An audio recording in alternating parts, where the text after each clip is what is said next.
At the present moment, we have three Indian vaccines which are in different phases of clinical testing.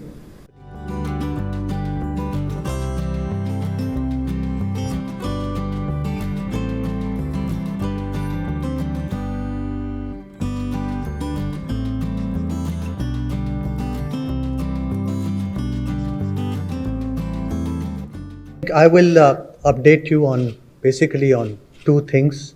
One is about our testing, and one is an update on where we stand as far as the vaccines are concerned. In terms of testing, we since it has been just about 6 months since we did the diagnosis of the very first case on 30th of January, and as has been brought about in that presentation, that we have completed more than 2 crore tests since then. We have been able to establish a large number of laboratories, and yesterday we did about 6.6 lakh tests. We have, as a policy, been following the policy of intelligent and calibrated testing, depending on which area needs more testing, setting up labs there, setting up TrueNat machines, setting up CBNat machines, depending on where high priority areas, whether it be the Andaman Nicobar Islands or Nagaland or Sikkim or Mizoram. So we've done that. We've also tried to set up high throughput laboratories in special economic zones such that our economy also progresses and testing can happen more so where there are larger international airports. So, and now the states have also been cooperating immensely in this testing, and we are requesting them to reach up to 10 lakh tests per day. And we're providing the infrastructure, we have helped with that, and the states are working on that in every which way.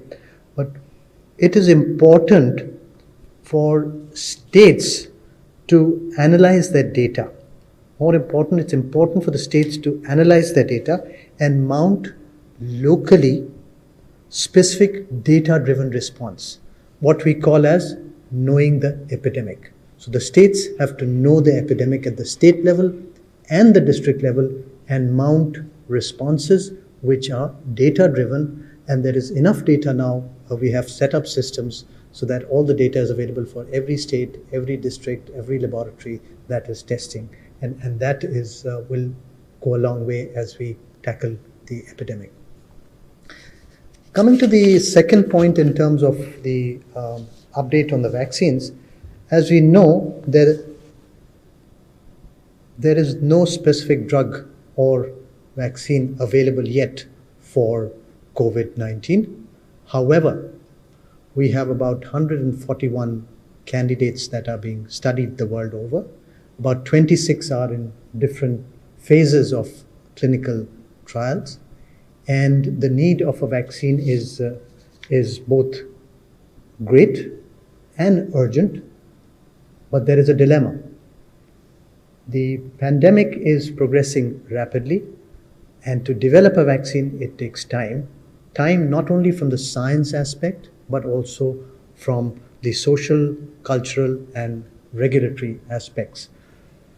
So at the present moment, we have three Indian vaccines which are in different phases of clinical testing. The first one is the inactivated virus vaccine, which is the Bharat Biotech vaccine, which has completed its phase 1 study in 11 sites and is started its phase 2 study.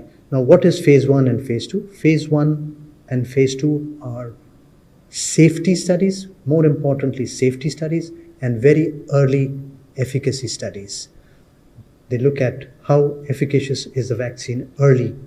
So these are the phase 1 and phase 2. So for the first vaccine, we have the phase 2, which has started.